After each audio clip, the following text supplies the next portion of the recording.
Hello everyone, I'm Suman Nova, Physical Education Director, Prep School by Vidhyaashram. I'll be handling the subject Health and Physical Education. In today's class, I'll be discussing on the second part of 12th chapter, that is Training in Sports.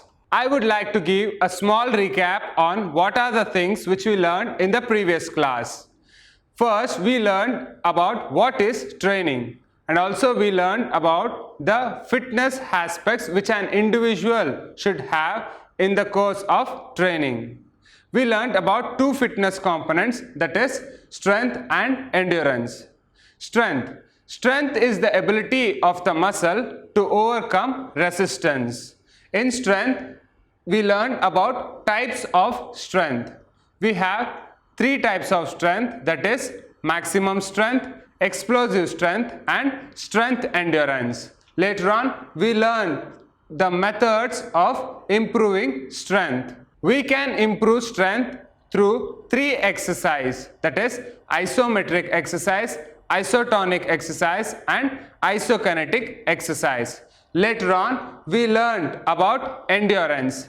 Endurance is the ability of the individual to do a particular activity for a longer period of time under the condition of fatigue. And also we learned the types of endurance.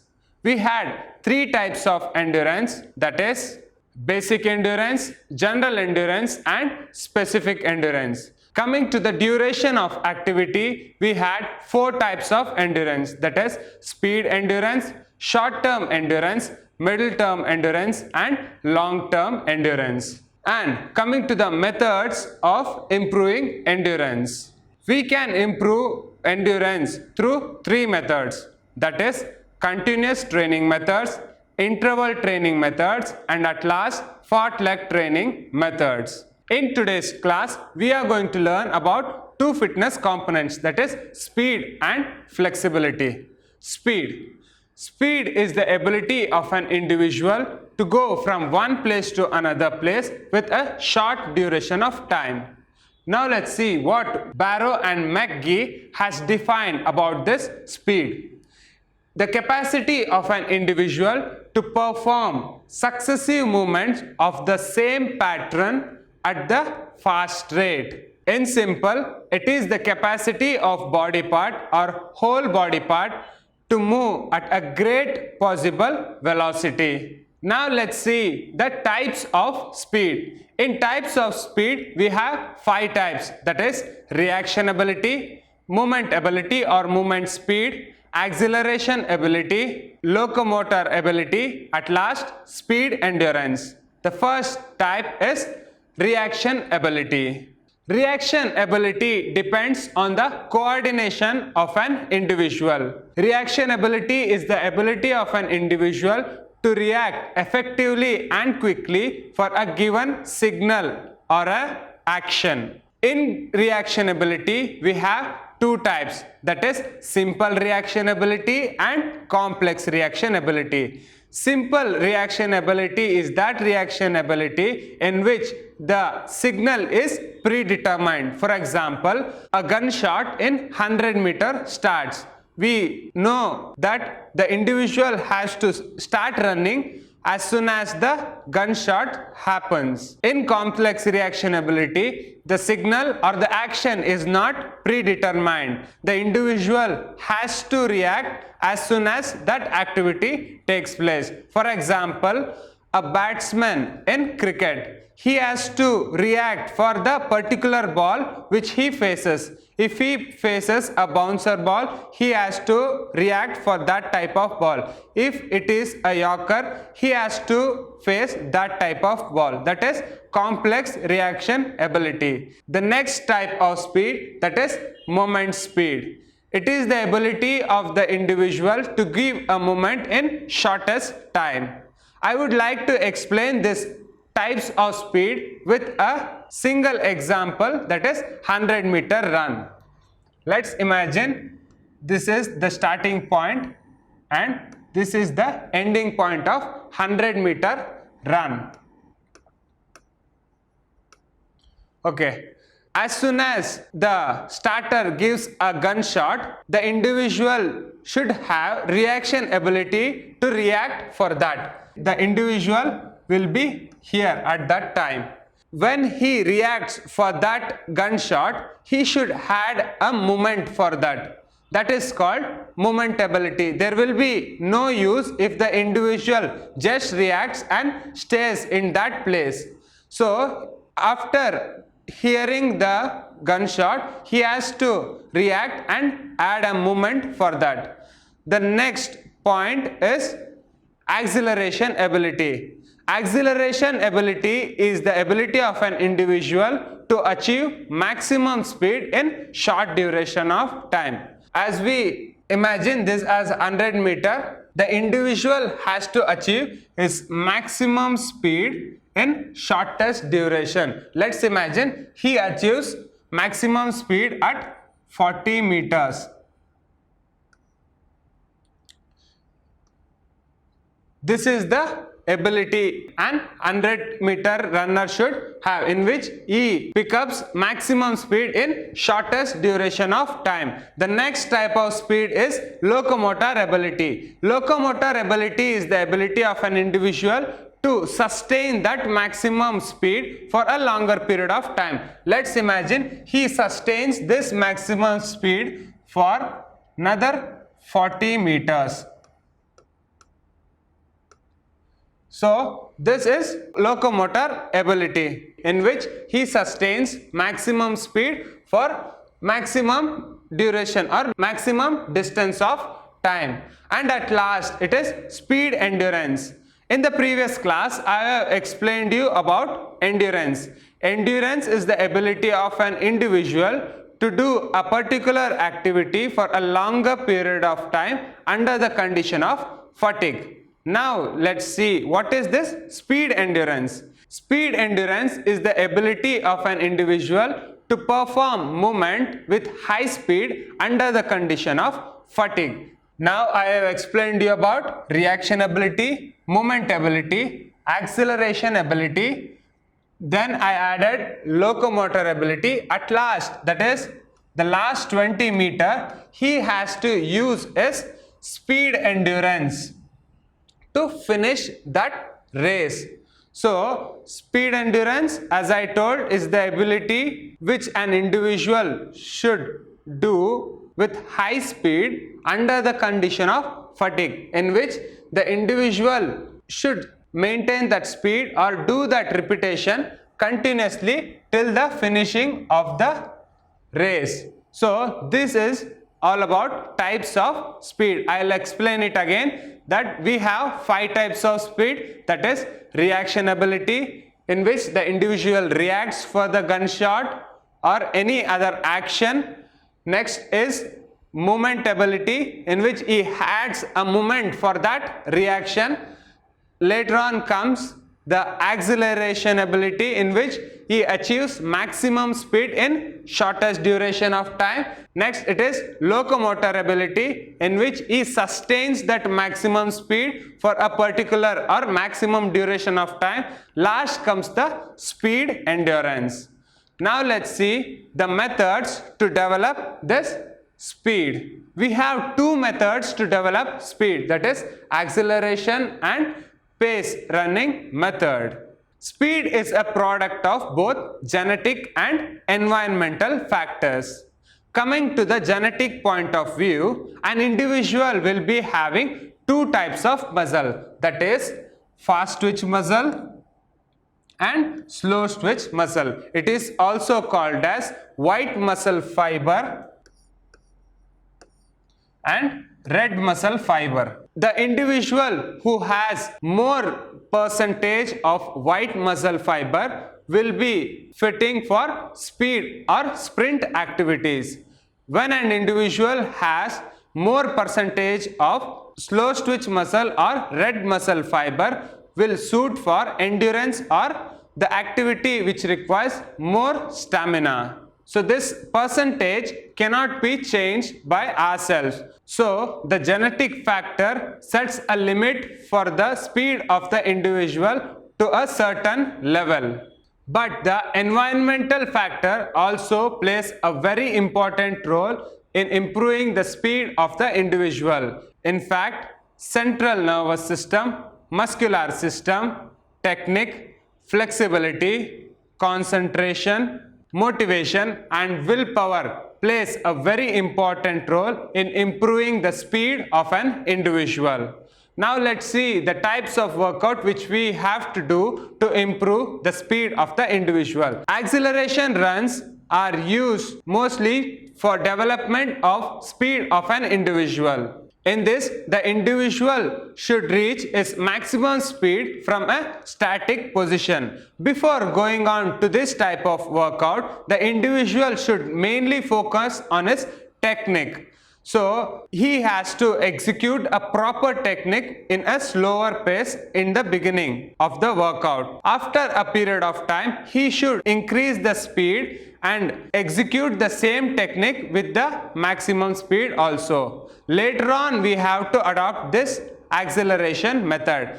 During this acceleration method, the individual will slowly improve his, let's imagine this as a ground of 60 meters from here to here. The individual should increase his speed and achieve maximum speed before he reaches the end line. This is the method of acceleration method. I repeat, in acceleration speed, the individual should start at the starting line and try to achieve maximum speed before he approaches the finishing line. This is all about acceleration runs. Now let's see the next method of improving speed, that is pace runs. Pace run is nothing but running a distance with a constant speed. There will be no variation in the speed during this type of exercise.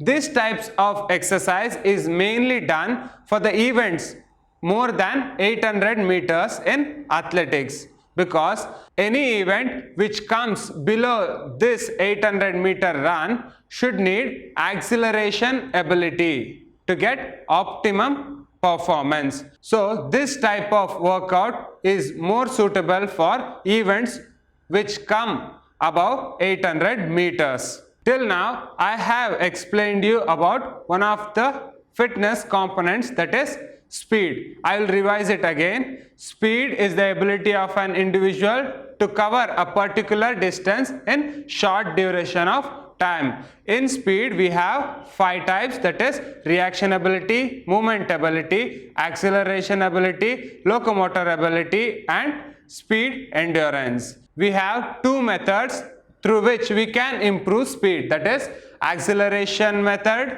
and pace running method. Now let's see the next component or next physical component, that is flexibility. Flexibility is the range of movements in joint, or it is the range of movement which is available in joints. The flexibility of an individual is affected by muscle length, tendons, ligaments and other factor.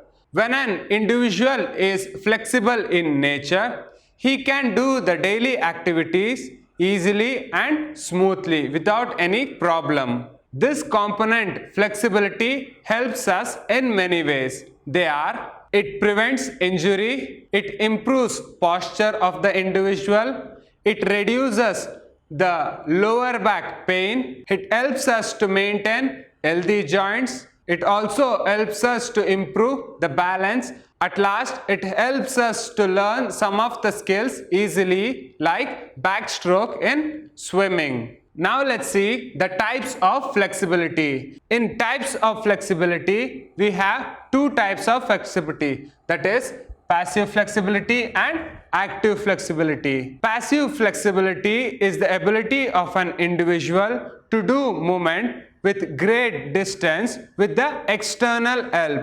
This type of flexibility is the basic for active flexibility. To do this type of flexibility, the individual needs a partner. Next type of flexibility, that is active flexibility. In this type of flexibility, the individual will do the movement without any external help. In active flexibility, we have two types, that is static flexibility and dynamic flexibility. This type of flexibility is required by the sportsman when they are in a static posture. For example, in diving, swimming, or in any point of starting of a race. He should have static flexibility to do that. The next type of flexibility is dynamic flexibility. Dynamic flexibility is needed for the individuals to do movements with greater distance with a motion. It will be in a movement. This type of flexibility is mostly needed in many of the sports activities. When an individual wants to do this type of flexibility activities, he should do proper warm-up by jogging or slow runs. Now let's see the methods of improving flexibility. There are four types of improving this flexibility, that is ballistic method, static stretching method, dynamic stretching method, at last proprioceptive neuromuscular facilitation technique. It is also called as PNF method. Coming to the first type, that is ballistic method. In this type of workouts, the movement will be performed in a swinging way. Through this, we can improve the flexibility of an individual. In this type of workout, there will be a rhythm in the workouts or the movement. So, during this rhythmic movement, the flexibility of the joints will improve easily. So, before doing this type of workout, the individual should undergo proper warm-up, or else it might result in overstretching of the muscle. The next type of method is static stretching method. In this type of method, the individual will be holding in a particular stretched position. For example, in this position, the individual will have to hold in this posture for a period of time. We can do this type of exercise for two reasons, that is for cool down process or to improve flexibility. All that differs is time. If we are doing this exercise for cool down, we will be doing it for 10 seconds. If we are doing this workout to improve the flexibility, we will be doing it for 30 seconds. This is all about static stretching method. The next method is dynamic stretching method. Dynamic stretching method involves controlled leg and arm string, which slowly takes you to the maximum range of movements in your joints. If the event requires dynamic movement, it is preferable to adopt dynamic stretching method to get optimum result. So in this type of workout, we have to start it with a slower speed and gradually increase the speed of the workout or this exercise. Now let's see the last method to improve flexibility, that is PNF method. This PNF method is used for advanced sportsmen to gain flexibility. In this, the individual should contract his muscle before activating the flexibility of the individual. To do this type of exercise, the individual should have a partner with him. Now let's see the procedure to do this workout. The individual should move into the stretch position wherein he feels the stretch sensation. Next, the partner should hold the limb of the individual in that stretch position. In the third phase, the individual should force against the partner and contract the muscle. After a period of time, he should relax the muscle and the partner has to move the limb until the individual feels the stretch sensation. This has to be repeated for 3 to 4 times. This is the procedure of doing PNF method. Now we have learned 4 methods of improving flexibility, that is ballistic method, static stretching method, dynamic stretching method and PNF technique. Now let's see some of the guidelines which we have to adopt to improve the flexibility of the individual. First one, this concept flexibility can be easily improved for the young children. So we have to start this type of exercise when the children are in a younger age. The flexibility is likely to reduce if the exercise are not regularly done. This concept flexibility should be done only after the warm-up. If not, there will be a chances of injury in the muscles. The next point, the individuals who need to do this flexibility workout should be fresh. The range of motion in muscles will become less when it is under the condition of fatigue. So this flexibility should be done only when the individual are not under the condition of fatigue. Dynamic flexibility depends on the static flexibility of the individual.